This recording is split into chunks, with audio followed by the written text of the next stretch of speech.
Thank you for tuning to my channel. This is TK again, and today we are going to look at what happened yesterday, Saturday the 22nd of June, when we had that bombshell where the president announced that the United States had dropped bombs at the nuclear sites in Iran, and the world went up in arms about the entire situation. So the president put this tweet out where he said, "I have completed a very successful attack on the 3 nuclear sites in Iran, including Fordo, Natanz, and Esfahan. All planes are now outside of Iran airspace. A full-up payload of bombs was dropped on the primary site, Fordo. All planes are safely on their way home. Congratulations to our great American warriors. There's not another military in the world that would have done this. This now is the time for peace. Thank you for your attention to this matter." Now remember that he sent Tulsi Gabbard to Iran to see whether there were any more uranium out there that were a threat to the world, of course, and she came back saying, "Oh, there's none, there's no threat," and boom, he lands a bomb in Iran, right? So you can tell that his circle of trust is getting really narrow. And in his first administration, he was trusting everybody, talking to everybody, and he was getting recommendations from everybody. He studied politics in Washington, and now he's able to, narrow his circle of people that need to know his moves. Because this guy is a chess player. I mean, the guy plays 3D chess. This kind of chess is for people with super high IQs, because for this leader to do what he just did, like surprise the entire world, it tells you the kind of leader he is. It means his circle is very small. And he's talking about General Raising Canes. Have you heard about General Raising Canes recently?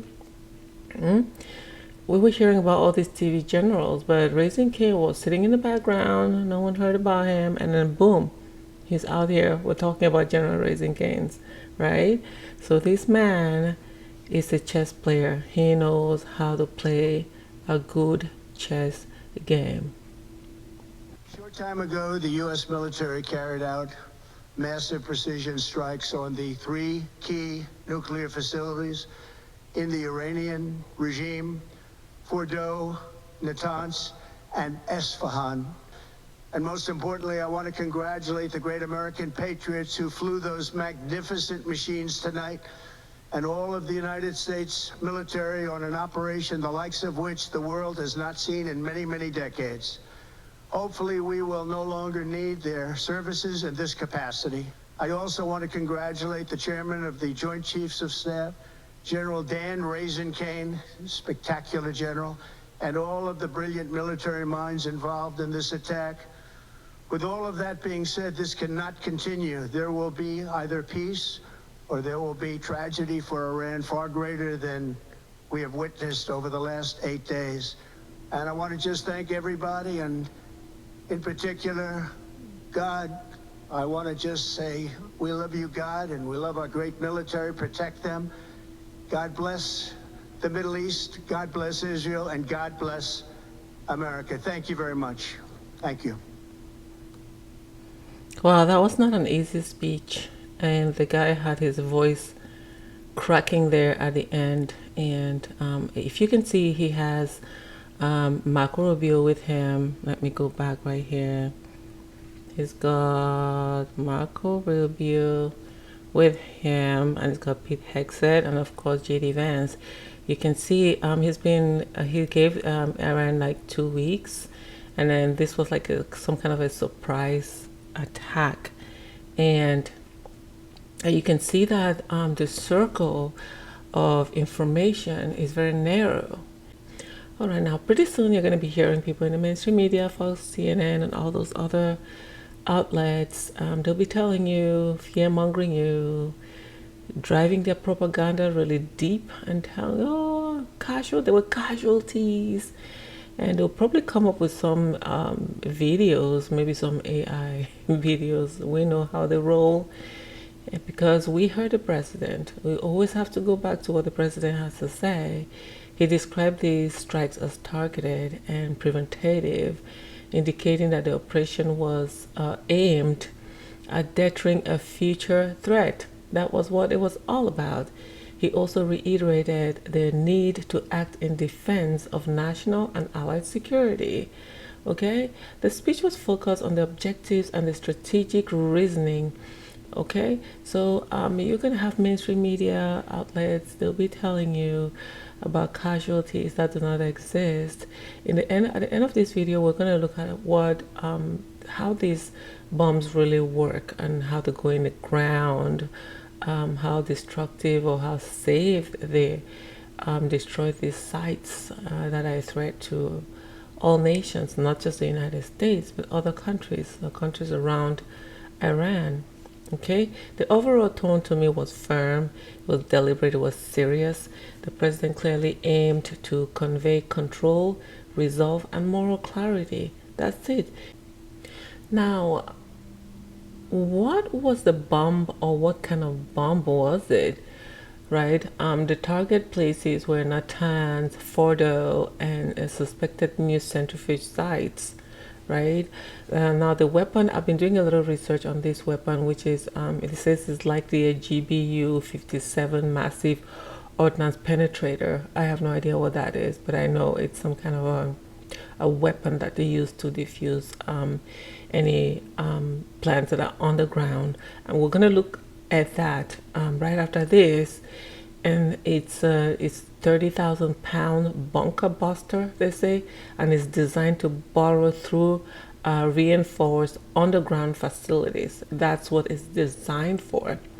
And how does it work? It says that the kinetic impact plus delayed fuse plus GPS laser guidance, it penetrates deep before detonation to neutralize underground labs without leveling nearby cities. Based on what I've heard, they were making sure that there will be no civilian casualties, and it was a safe operation that was carried out by the government. These bombs weren't meant for shock and awe. They were engineered to send a precise message. We know what you're building. That's what we're telling Iran. We know what you're building, and we can stop it, even underground. So now this is what they say it is. Okay, let's take a look at this. The GBU-57, known as a This is a GBU-57, known as a massive ordnance penetrator. At 20 feet long and weighing 30,000 pounds, it is the world's Look at this largest bad boy. non-nuclear bomb and can destroy targets buried deep underground, earning it the name Bunker Buster. To destroy Iran's heavily fortified nuclear facilities, experts say these are the conventional weapons with the best chance of success. This is a big sucker. It is called the Massive Ordnance Penetrator, which basically sums up what it is. Here's why the MOP represents Israel's best chance at destroying Iran's facilities, and why it can't do it alone. The MOP is the largest bunker buster bomb in the US arsenal. It's designed to penetrate hardened targets and plow through almost 200 feet of rock before detonating. Due to the MOP's weight, they can only be carried by the biggest bombers, such as B-2s. One bomb is unlikely to burrow deep enough to hit Iran's nuclear facilities by itself.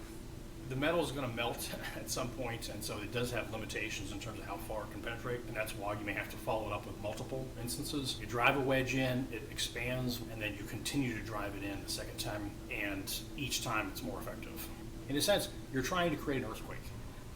You're trying to crack the mountain and to channel that seismic energy down to make whatever is under there, whatever facility is under there, shake around a lot. The MOP is equipped with advanced guidance systems, including GPS, to allow for accurate targeting.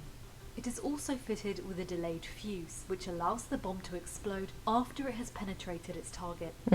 Wait. At the end of the day, the United States has the greatest army in the world. They have the greatest weapons in the world. No one can convince me at all. If a country like Israel that spends 20% of its GDP on ammunition doesn't have that weapon, what does that tell you? I shared a video recently of a guy from a Middle Eastern guy who came across the open border, and he was saying that soon you will know my name. By the way, if you are smart enough, you will know who I am. But you are really not smart enough to know who I am. But soon you're gonna know who I am. Very easy. Wow, very easy.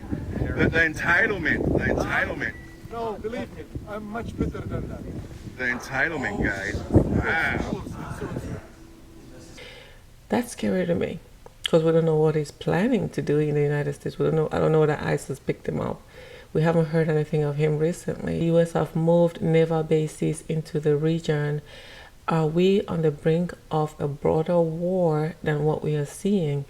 Now we have to ask ourselves, was this about non-proliferation, or is it a new phase of a permanent conflict? I know that President Trump doesn't want any more wars. We want peace around the globe. It's just too much. Well, will this stop Iran's programs? I don't see that happening. It could. Or will it accelerate it underground? Are they hidden somewhere that we cannot find, right? And what happens when bombs become the new diplomacy? What's going to happen? I don't know. Let me know what you think in the comment section. So on Fox with Bret Baier, JD Vance praised the Trump brokered ceasefire between Iran and Israel as a major achievement, highlighting that the Iranian nuclear program was obliterated without a single American casualty. He also noted that Iran, facing significant damage and isolation, had little incentive to continue fighting. JD Vance. Mr. Vice President, thanks for coming. Absolutely. Thank you. Just seconds ago, the president went to Truth Social and typed this. It has been fully agreed by and between Israel and Iran that there will be a complete and total ceasefire. Complete and total ceasefire is what he typed. Yep.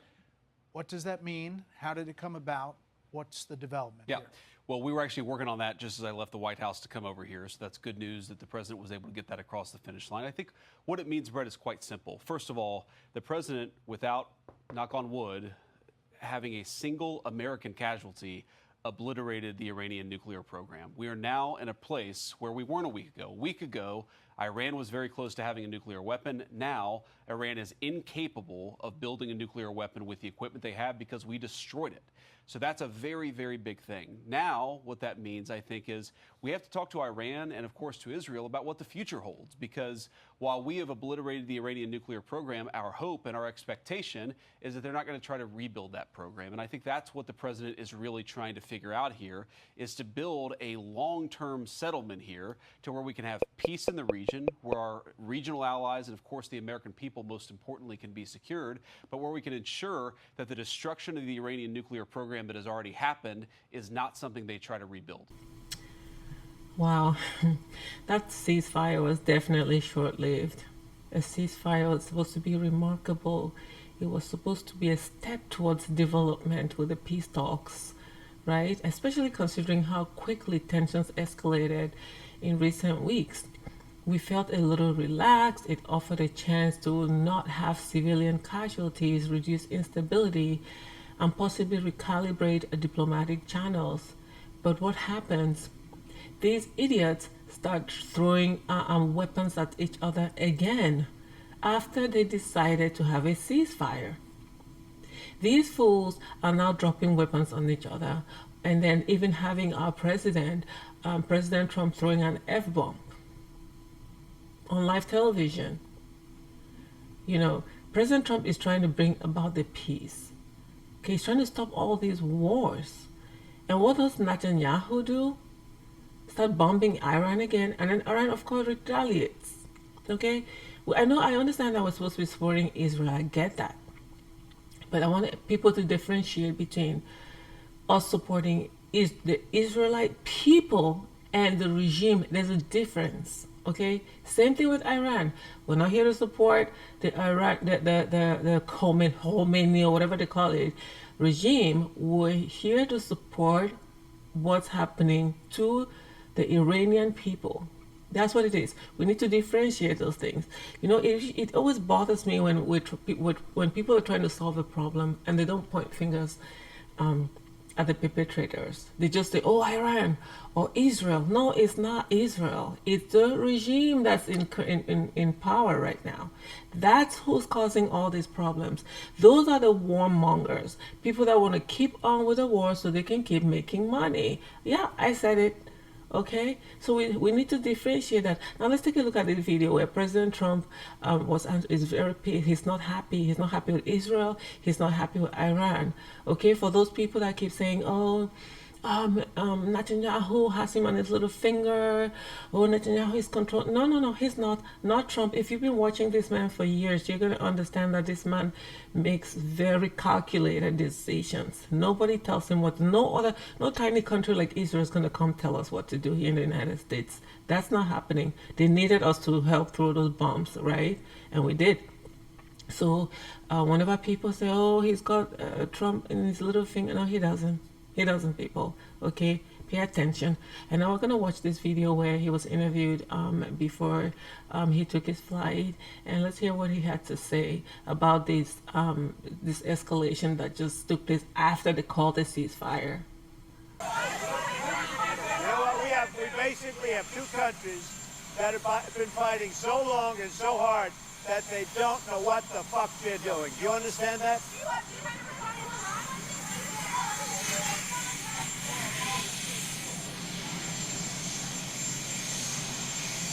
Two countries that have the president throwing F-bombs on national television. I think it's about time we let these countries go, seriously. All right, ladies and gentlemen, thank you for hanging out with me today. I hope you found value in my videos. If you did, you can subscribe to my channel, you can comment. If there's anything you'd like to discuss, let me know, and I'll encourage you to keep listening, keep reading, and most importantly, keep an open mind. Enjoy the rest of your day. Bye-bye.